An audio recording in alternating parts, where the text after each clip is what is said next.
Assalamualaikum warahmatullahi wabarakatuh. Alhamdulillahirabbil alamin wassalatu wassalamu ala asyrofil mursalin sayyidina Maulana Muhammadin wa ala alihi washabihi ajmain. Nama ba'du.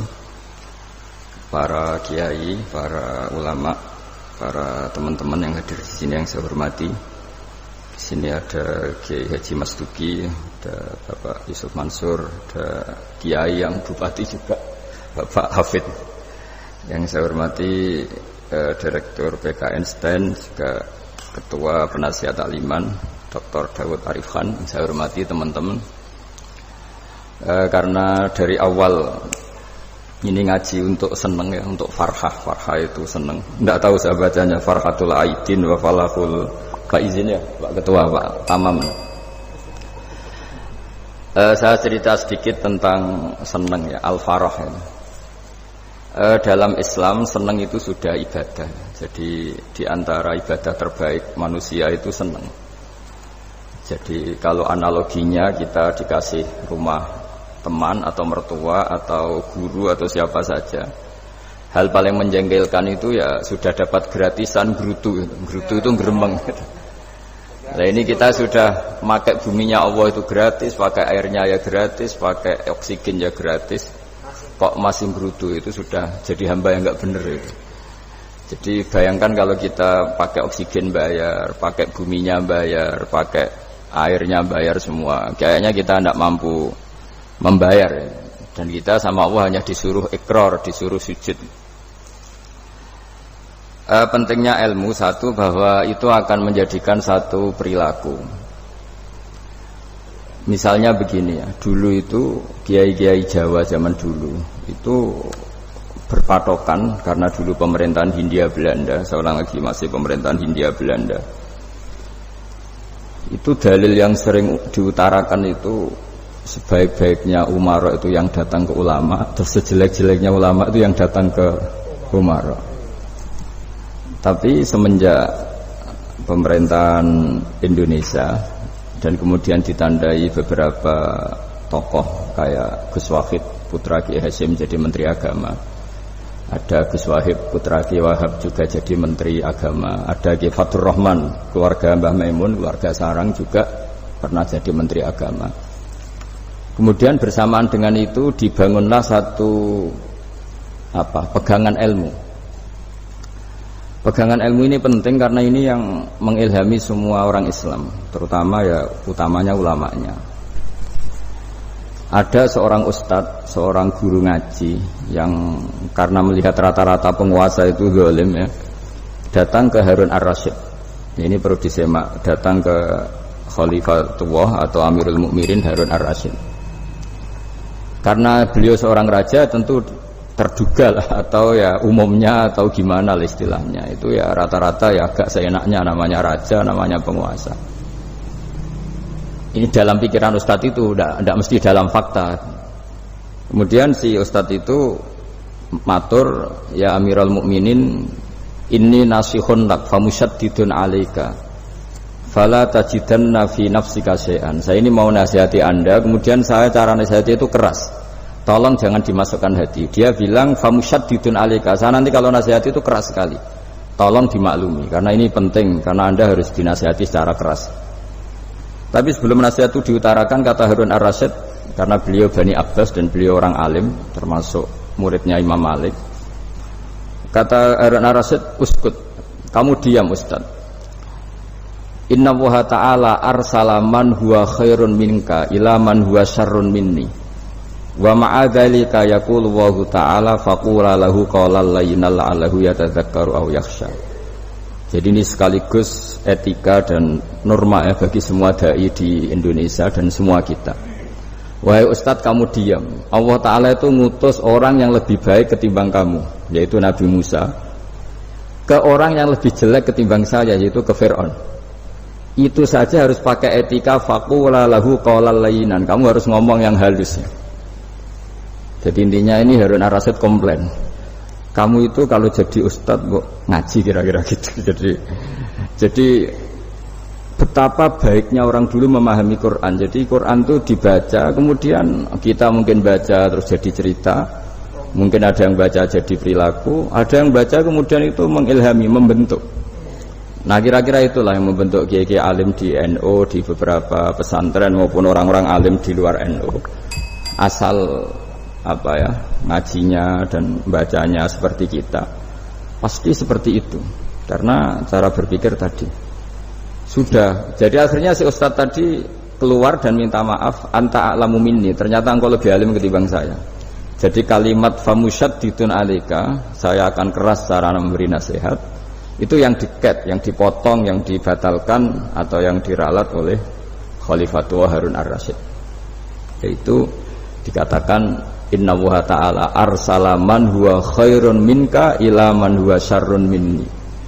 Yaitu Allah mengutus orang yang lebih baik ketimbang kamu, yaitu Nabi Musa, ke orang yang lebih jelek ketimbang saya, yaitu Fir'aun. Itu pun harus faqula lahu qaulal layyinan. Cara berdakwah harus dengan kata-kata yang halus, yang lembut, yang indah.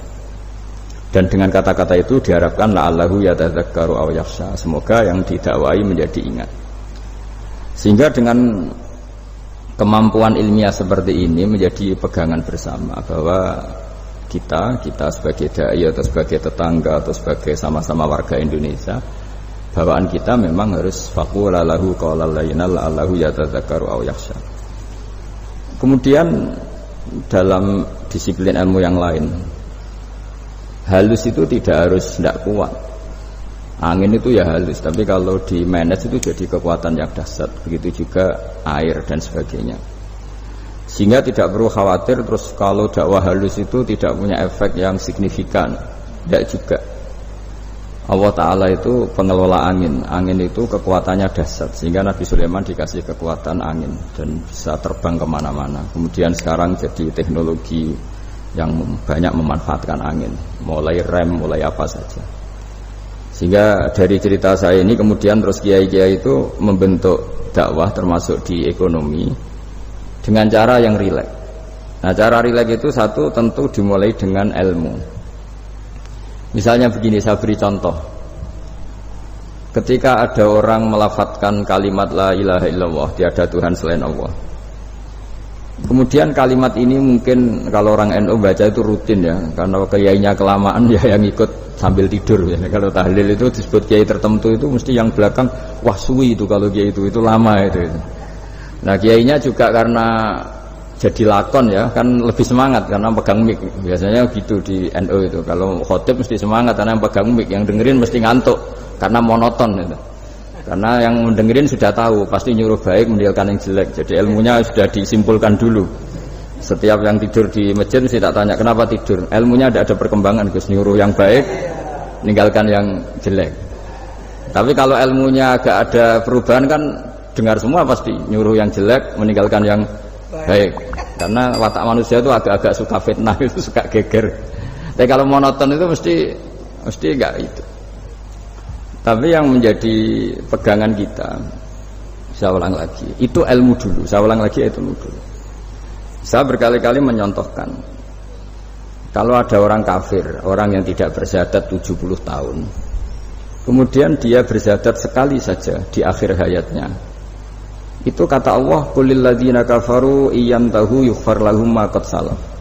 Katakan ke mereka yang kafir, jika dia mau bersyahadat, itu masa lalunya diampuni semua.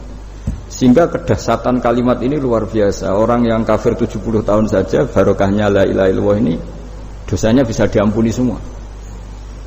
Nah kemudian karena ilmu ini tidak begitu populer atau kurang dipopulerkan, atau kita sendiri kurang menghayati, sehingga la ilaha illallah itu lebih dianalisis. Cara lafadz ini, pelafatannya ada sanadnya ndak ya gitu. Terus cara melafatkan bareng-bareng seperti itu ada tumpengan ini bid'ah enggak ya. Jadi pertanyaannya sudah tidak tentang keramatnya atau sakralnya atau fadilahnya la ilaha illallah, tapi sudah macam-macam.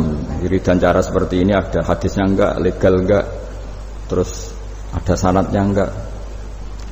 Jadi saya mohon semohon-mohonnya untuk teman-teman yang di Al-Iman itu harus ngaji ya. Ngaji itu nanti kamu tahu cara mandang sebuah ibadah atau perilaku atau apa sajalah tahu. Karena al-ilmu yurisul ahwal, ilmu itu bisa mengilhami cara pandang. Dulu yaitu saya ulang lagi, ketika zaman Hindia Belanda, karena pemerintahnya Hindia Belanda itu ulama-ulama keras sekali, sejelek-jeleknya ulama itu yang datang ke Umarok. Tapi setelah era Mbah Hashim, era sampai Mbah Maimun, itu mereka peduli sama Umarok, sama semuanya sama-sama warga Indonesia yang ingin melihat Indonesia yang lebih baik. Sehingga banyak, ya kakak saya sendiri pernah wakil bupati, terus putra Mbah Maimun wakil gubernur, ini teman saya Ki Hafid ya bupati. Semenjak itu terus, dan itu nggak lepas dari cara pandang, yaitu cara pandang diantaranya adalah cerita tentang Nabi Musa yang Allah tetap peduli sama Fir'aun, sehingga tetap didakwai Nabi siapa? Musa. Dan posisi Musa datang bukan memanggil. Nah, cuma kayak sampai sekarang tuh belum pernah ke kantor bupatinya Pak Hafid, karena kadang-kadang orang terus curiga mengajukan proposal itu dia agak repot. Ketemu bupati itu sialnya kiai kan mesti pikirannya orang bupati ini nyangoni, kiai ini disangoni itu terus kayak kita fakir miskin itu. Jadi makanya saya itu belum pernah datang. Tapi alhamdulillah karena beliau berambisi menjadi wa khairul umara mayatuna babal ulama. Jadi datang tapi sangat ambisius ingin mengalahkan ulama, karena dia kalau datang statusnya lebih tinggi. Ya tidak apa-apa, ini tawaduk tapi niatnya agak begitu tawaduk. Jadi datang. Makanya saya kemarin Yusuf Mansur pas datang, Pak Ustadz Yusuf Mansur datang harus sekali saja. Kalau kedua kali ribet. Karena kalau beliau datang dia punya status tawaduk.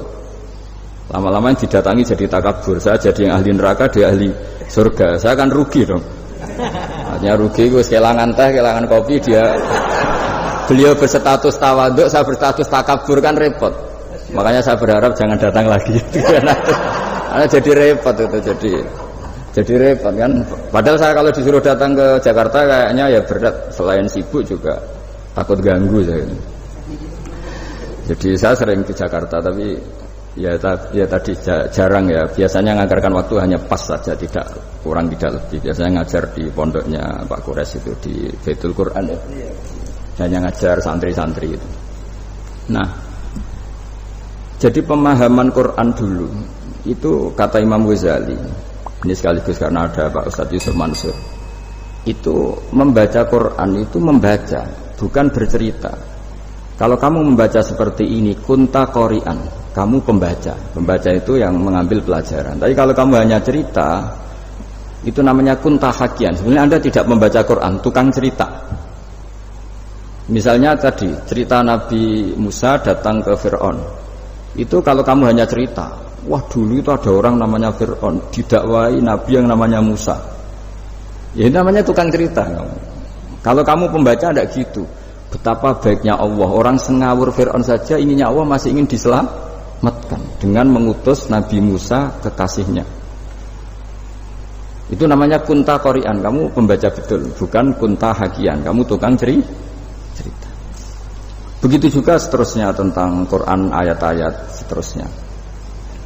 Sehingga yang diharapkan dari pembacaan Quran itu memang kita sebagai ahli baca, ahli mu'tabir ya, ahli yang ngambil pelajaran, bukan tukang apa? Cerita. Sehingga dulu ketika Sayyidina Umar radhiyallahu anhu ketika membuka Baitul Maqdis atau Baitul Muqaddas dan diajak syukuran, pesta-pesta makan itu, beliau enggak mau. Ketika ditanya kenapa engkau enggak mau, alasannya itu langsung beliau baca Quran. Jadi saya punya sekian contoh, saya ulang lagi, saya punya sekian contoh. Orang-orang dulu dengan Quran itu menyatu, bukan sekedar dihafal tapi menyatu. Sehingga bawaannya itu sudah Qurani, sudah Quran. Saya beri contoh pertama Rasulullah SAW, nanti Umar kedua. Rasulullah itu pernah enggak makan sampai 3 hari.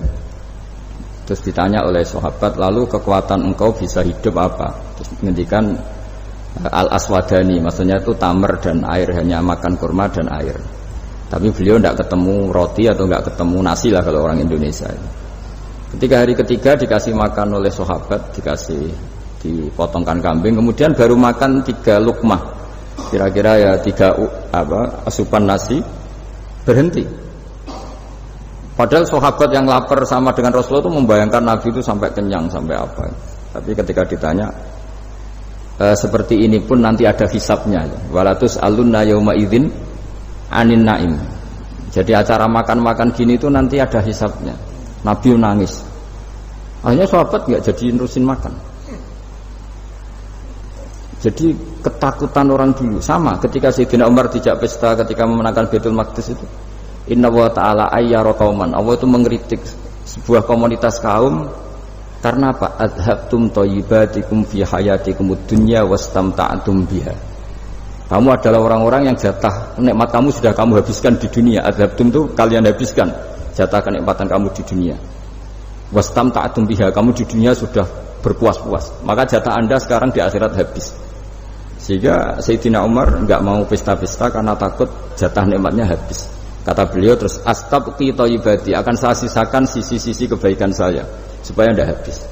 Corong Jawa itu aja dientek-entekno biar jatahnya masih.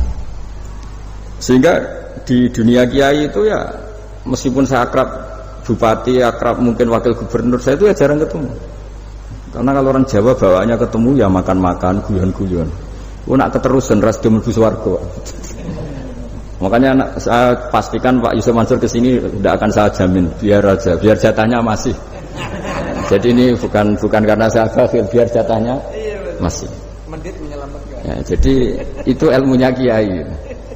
Nah, efek dari ilmu ini dahsyat. Kalau Anda berpikir tentang nasib Anda di akhirat, nanti bawaannya juga tidak akan mudah menyalahkan orang lain, tidak akan menghakimi orang lain karena sibuk dengan dirinya sendiri, tapi tidak dengan makna egois, tapi makna orang baik itu siapa? Orang yang sibuk dengan aib pada dirinya, dengan kekurangan pada dirinya, saking sibuknya mikir aibnya sendiri, tidak sempat mengoreksi aibnya orang lain. Itu awal ilmu.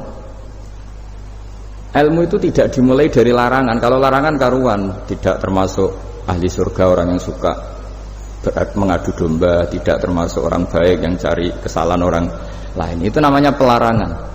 Tapi ilmu itu di atas nahi, di atas pelarangan itu.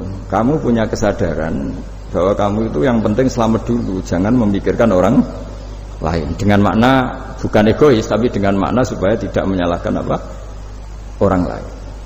Nah, saya termasuk ya boleh dikatakan kiai lah, yang paling fanatik bahwa semuanya itu harus dimulai dari ilmu. Ya saya ulang lagi, dimulai dari ilmu.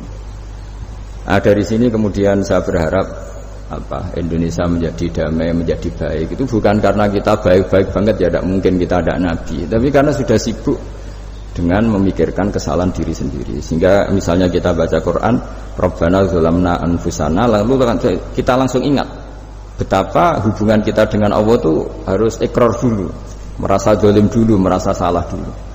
Nah, kalau semua orang merasa salah di depan Allah itu mesti bawaannya agak mudah menyalahkan orang lain, karena kita bilang Rabbana dzalamna anfusana. Nah, itulah ilmu-ilmu yang mungkin banyak pembaca Quran tapi hanya baca, atau kalau baca ini tok disebut al-haqi, ahli cerita. Yang dibutuhkan tuh al-qari, pembaca kemudian mu'tabir, kemudian mau beriktibar. Seperti yang dilakukan tadi Harun Ar-Rasyid tadi. Inna wa ta'ala arsala man huwa khairun minka ila man huwa syarrun minni. Wa ma'adzalika yaqulu wa ta'ala faqula lahu qaulal layyin. Ini kamu tidak usah memaksakan musyaddid keras sama saya, karena Allah Ta'ala telah mengutus orang lebih baik ketimbang kamu, yaitu Nabi Musa, ke orang yang lebih jelek ketimbang saya, yaitu Fir'aun. Itu saja harus beretika. Faqula lahu qaulal layyin la'allahu yatadzakkaru aw yakhsha. Dan alhamdulillah bawaan kita sebagai orang timur atau orang Jawa itu kalau mau ngandani orang itu halus sekali. Di antara bentuk kehalusan kata-kata diceritakan di ayat lain ketika Nabi Musa ketemu Fir'aun. Dawuhnya begini, fakul apa itu yang di juz 30 yang juz di juz 30 ini yang bagian dari, kan tadi hanya fakul lahu qaulal layyinan. Lahu qaulal layyinan itu bentuknya apa? Ya, bentuknya apa? Itu Nabi Musa disuruh ngendikan sama Fir'aun, apakah kamu mau saya nasihati? Fakul halaka ila antazakka. Halaka itu pilihan, hal itu istifham, laka itu otoritatif. Jadi betapa santonya kalimat itu, fakul halaka ila antazakka.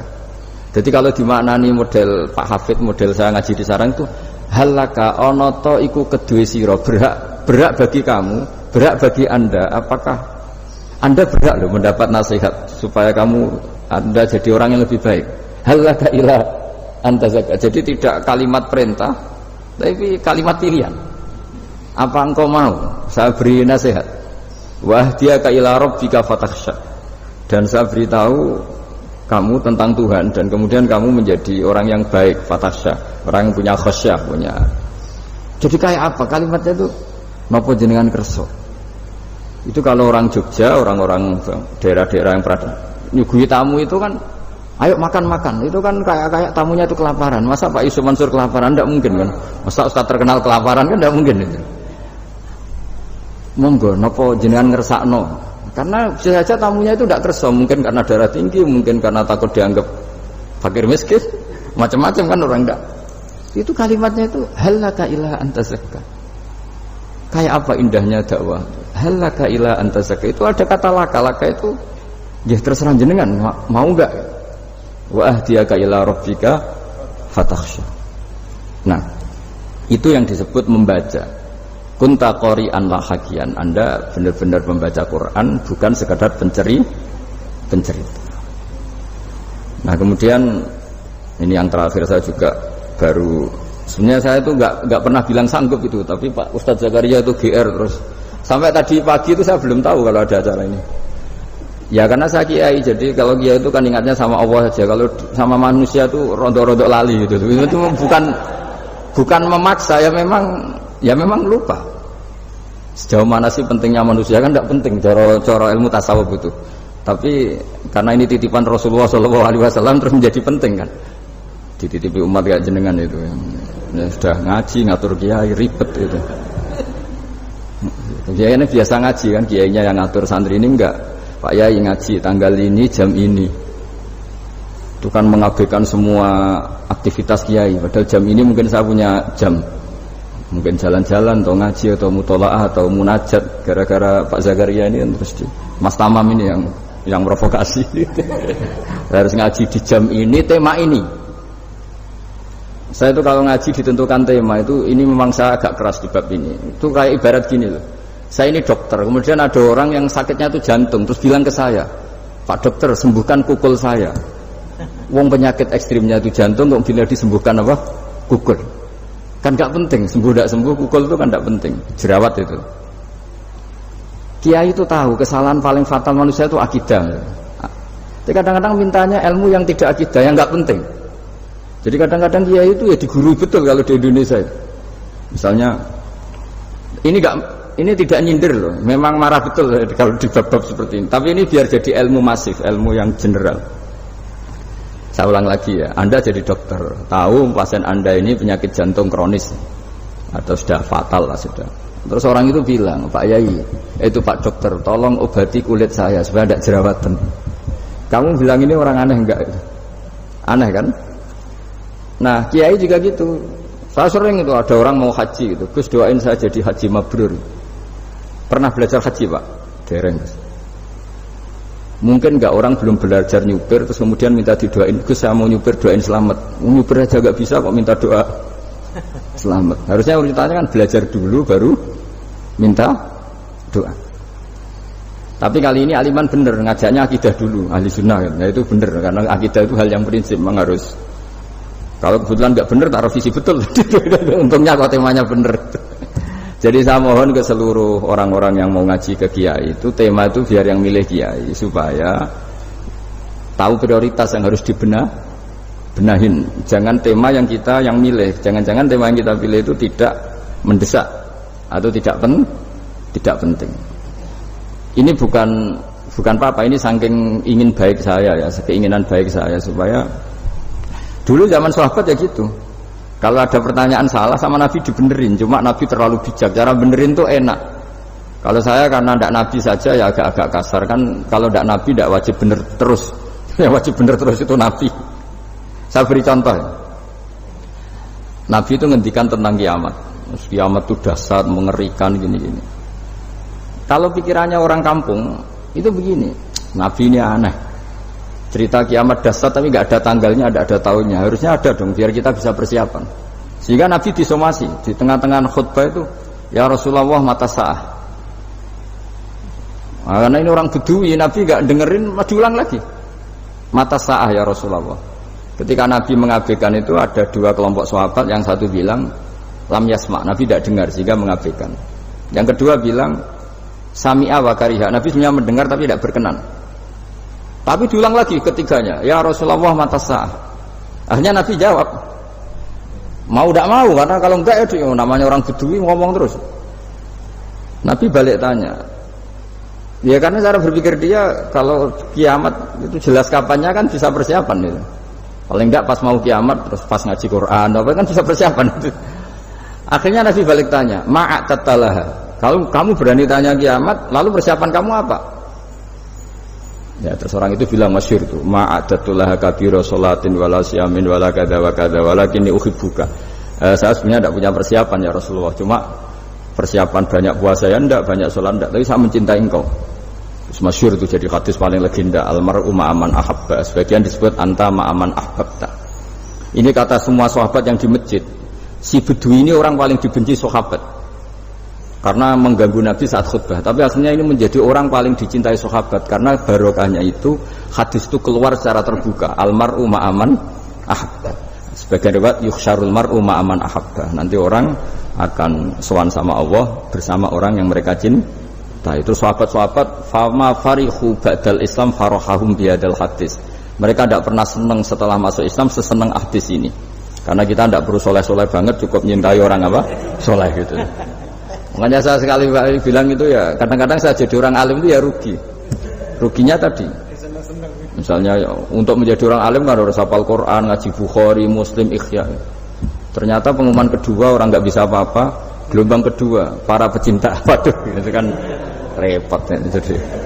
Jadi kita yang jadi orang alim susahnya bukan main, ternyata disaingi pengumuman kedua dan para pecintanya, wah itu kan. Akhirnya ketemu orang-orang nggak jelas tadi, tapi ya, nah itu ya termasuk farah dalam Islam, farhatul aibin. Jadi senang itu di Islam itu ibadah. Ya kul bi fadlillah wa bi rahmati fa bidzalika falyafrahu. Senang itu diperintahkan Allah. Saya tuh sering di kamar kadang itu nyun sewu kayak gatelan gitu, mau apa itu. Ya agak kukur-kukur terus merengut saja malu. Malu saya itu dilihat Allah kok kayak agak ridho itu malu. Ya kayak tadi lah, kamu dikasih rumah gratis, kemudian pas yang ngasih datang kamu kelihatan cemberut, itu yang ngasih kan mangkel.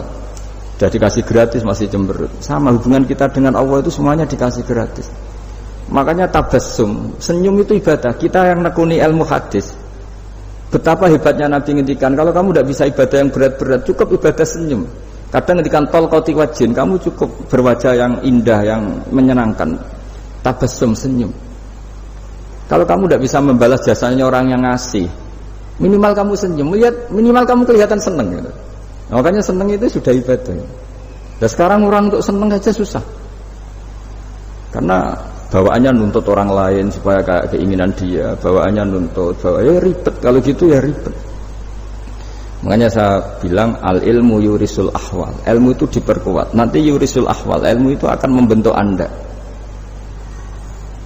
Dulu beberapa raja itu ya mau luhur karena jadi raja, punya apa saja. Tapi punya penasihat ulama, itu ya nasihat itu sederhana. Ada seorang raja tanya ke kiai, gimana dengan semua kerajaan saya? Wah, padahal dia punya apa saja.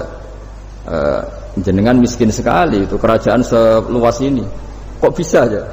Terus ditanya sama si ulama tadi, andaikan Anda di padang pasir, kemudian kalau tidak minum segelas air itu mati, apakah Anda akan membeli segelas air ini dengan semua kerajaan Anda? Oh iya, pasti apapun saya lakukan untuk mendapat satu gelas air. Terus la tafrah bimulkin la yusawi sarbatamain, kamu jangan bangga dengan kerajaan yang nilainya itu enggak sebanding dengan segelas apa? Air. Akhirnya raja itu mikir, saya tidak jadi raja bisa hidup, tapi kalau enggak minum air mati, berarti penting satu gelas air. Akhirnya lama-kelamaan ini anggap kerajaan itu biasa, ternyata enggak sepenting segelas air.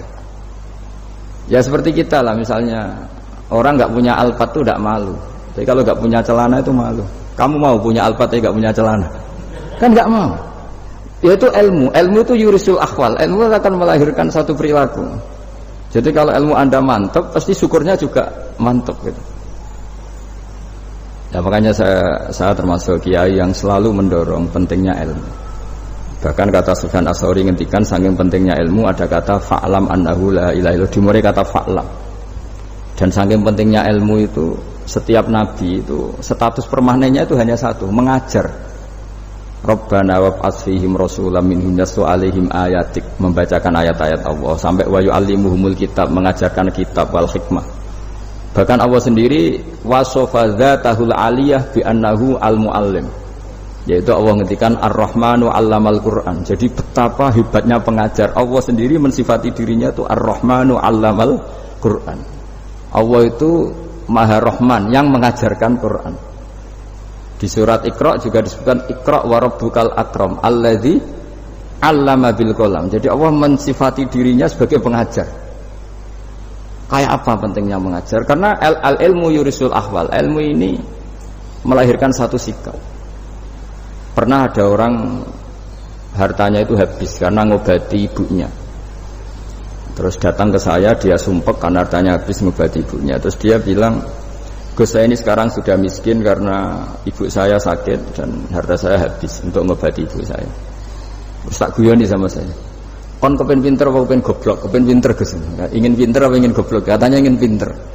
Kalau ingin pinter bahasanya jangan gitu. Harta kamu itu masih di akhirat karena habis untuk ngobati ibu. Bayangkan kalau habis untuk maksiat itu habis betul. Terus dia mulai syukur. Alhamdulillah Gus, harta saya habis secara heroik karena untuk mengobati apa ibu. Sudah pinter dia. Akhirnya miskin sampai sekarang ya tetap pede saja karena masih punya tabungan di akhirat. Dan itu saya terinspirasi oleh ilmu juga.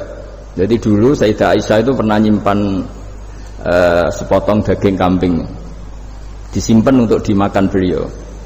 Karena beliau mau iftar ya, mau buka atau apa. Singkat cerita, karena bawaan keluarga Nabi itu sakhok, ada orang minta dikasihkan. Suatu saat akhirnya kan habis. Terus Nabi tanya, yang daging tadi di mana? Habis. Terus Nabi cara menjelaskan itu indah sekali. Harta kamu itu baju yang kamu pakai nanti ya rusak, yang kamu makan nanti ya ke WC. Wa tasaddaqta fa abqaita. Memang di semua riwayat itu pakai dhamir mukhatab mudzakkar, meskipun asal-usul riwayat itu untuk Sayyidah Aisyah karena untuk umum. Yang kamu sedekahkan tuh yang masih. Kamu jangan bilang kamu sedekahkan tuh yang habis. Yang kamu sedekahkan tuh yang masih. Misalnya saya punya uang 1 miliar misalnya. Terus pernah tak sedekahkan ke fakir miskin atau ke kiai atau ke pondok 100 juta. Itu yang mesti masih karena kadung di luar kekuasaan kita. Kadung lillahi ta'ala. Justru yang masih itu yang potensi nanti untuk hal-hal yang kurang positif. Semenjak itu orang sedekah itu begitu entengnya karena itu yang masih. Ya tapi tentu syaratnya yang tepat ya. Saya sekarang sering kampanye sedekah tepat karena misalnya sering saya itu didatangi orang kaya. Gus, saya ini punya uang banyak, ingin punya masjid biar dipakai orang Jumatan. Terus saya bilang, kamu ingin jadi orang baik betul apa baik versi Anda? Baik betul Gus. Tak ajarin mau, gak tersinggung. Mau Gus. Kalau Anda bikin masjid di kampung Anda, masjid terbaik di dunia sekalipun, yang bingung saya ahli fikih. Kok bisa Gus? Kan terjadi 2 Jumatan, nanti sahnya yang mana? Kamu enak aja bikin masjid kan? Kamu bikin masalah baru bagi kiai fikih di daerah kamu. Belum nanti orang terus migrasi ke masjid Anda karena lebih baik, koriknya lebih baik. Kamu membunuh masjid yang lebih tua, itu nggak sopan sekali, masjid itu sudah lebih tua kamu. Akhirnya mikir, nggak usah Gus kalau gitu, sedekah apa saja, yang penting perintah jenengan gimana. Ya sudah. Jadi sedekah itu juga harus dibina supaya kalau orang kan bisa saja kan uang 100 juta itu untuk fakir miskin manfaat, ternyata untuk masjid yang sifatnya aksesoris, untuk lampu yang kristal yang mahal-mahal bukan yang pokok. Itu pentingnya ngaji ya. Jadi lagi-lagi al-ilmu yurisul ahwal. Ilmu itu melahirkan satu sikap. Jadi ketika ada masjid baru, kalau orang nggak bisa ngaji fikih, wow ada masjid baru, masjid banyak. Tapi kalau yang ngaji fikih ngerti ini malah ada masalah baru karena ada ta'addud Jumatan. Gimana hukumnya 2 Jumatan dalam kondisi yang tidak mendesak? Makanya sekarang saya baru kampanye itu. Dulu itu kalau ada masjid banyak itu kan faktornya beda ormas, beda pemahaman atau agak jauh, masih hukum sosial atau bawaan kondisi. Misalnya di dekat UGM itu ada masjid kampung pertama, bawaan masjid karena ada kantor besar, atau bawaan ada pabrik besar, atau ada sekolahan besar. Tapi sekarang itu ada pertanyaan baru, ada masjid baru karena ada orang kaya ingin bikin masjid. Itu gimana itu hukum? Nah, tapi kalau orang tidak nekuni fikih itu ya langsung wah bagus untuk bangun masjid. Bagus dia gini sing kangelan memfikihkan tadi. Nah itu ilmu. Jadi kalau yang tidak nekuni fikih itu ya tidak tersiksa, tapi yang nekuni fikih itu pasti tersiksa karena seperti itu tadi. Ya jadi saya mohon di antara cara kita dakwah secara damai itu dimulai dari Rabbana Zolamna Anfusana. Itu dipakai Nabi, di redaksinya diganti dengan makna supaya kita per individu matur Allah apa ini zulam tu nafsi zulman kabiron katsiran. Nah bawaannya orang mengaku zalim, mengaku salah itu kan sudah tidak sempat mikir salahnya orang apa lain, dan dari sini kemudian dia jadi orang yang tawadhu, yang ubudiyah, yang macam-macam. Sehingga Nabi itu bukan dianggap ya, pasti penjelas terbaik. Terus Allah meredaksikan wa ma tuqaddimu li anfusikum min khairin tajiduhu indallahi. Apa saja kebaikan yang kamu sudah berikan untuk Allah sampai akhirat itu ya pasti kamu temukan di akhirat. Terus yang terakhir saya beri contoh orang peminta-minta sa'il. Itu Sayyid Ali Zainal Abidin, kalau ada orang minta-minta terus dikasih, misalnya dikasih ya 100.000 atau 50.000 atau 10.000 sesuai kemampuan yang memberi, itu marhaban biman hamala zadi ilal akhirah. Saya terima kasih ya, gara-gara kamu minta uang saya jelas sudah sampai akhirat. Coba kalau di rumah bisa saja untuk hal yang tidak positif. Jadi bawaannya itu cara pandang itu rubah. Jadi sebenarnya kalau kita ngasih uang di masjid, ngasih kiai atau ngasih fakir miskin, ya uang itu yang masih, bukan yang habis. Yaitu watasoddaq fa'abqaita, yang kamu berikan itu hakikatnya yang masih. Karena sudah ada kamu otak-atik lagi, makanya disebut wakaf. Sebenarnya wakaf itu dulu secara makna lughat, saya ulangi secara lughat, maknanya itu sudah berhenti. Wakfun maknanya berhenti. Nah sedekah itu dari kata sedekah maknanya benar. Orang yang sering sedekah berarti imannya benar. Orang yang uang sudah diberikan berarti dia sudah terputus, wakaf, berhenti dari hubungannya dengan dia. Sudah dikasihkan berarti selesai. Sehingga wakaf dan sedekah itu sebenarnya maknanya saling melengkapi. Kemudian orang-orang fikih karena ada disiplin ilmu tertentu, wakaf itu untuk sedekah yang permanen, yang abadi, kemudian sedekah untuk infak. Tapi itu kan hanya istilah-istilah dalam disiplin ilmu. Sebetulnya kalau pakai ilmu yang umum, sedekah ya bisa disebut wakaf, wakaf ya bisa disebut apa? Sedekah. Karena maknanya sedekah itu wakaf. Wakaf itu apa? Qat'u raqabatil malik an hadal mal atau an mali. Hubungan pemilik harta ini terputus dari harta itu. Jadi misalnya saya sudah wakaf tanah ini ke masjid, sudah diterima, buat saya kepikiran gadekan atau menjual sudah tidak bisa, sudah berhenti di situ saja hubungan saya dengan kepemilikan harta itu. Makanya disebut apa? Wakaf. Dan kalau saya wakaf berarti menunjukkan kebenaran iman saya karena sudah menafkahkan sebagian harta untuk Allah Ta'ala. Disebut sodik, sodak. Makanya bahasa Arab itu gampang ya, kalau sodal qaf, sodaqah. Orang kalau bayar mahar disebut sodak karena menunjukkan cintanya. Teman yang setia disebut sodik karena ya benar dalam berteman. Abu Bakar disebut as-siddiq karena sangat membenarkan kanjeng Nabi, dan seterusnya dan seterusnya. Ya, jadi semoga ayat tadi, dan saya mohon maaf karena ya memang saya kalau ngaji ya alami seperti ini, tapi insya Allah barokahnya alami itu menjadi ikhlas, tidak tasonnuk, tidak riya, tidak tebar pesona kalau dalam bahasa itu. Yang jelas saya inginlah bahwa ayat yang saya baca tadi benar-benar jadi pegangan bersama. Faqula lahu qawlan layyinan la'allahu yatadzakkaru aw yakhsha. Saya mohon maaf. Assalamualaikum warahmatullahi wabarakatuh.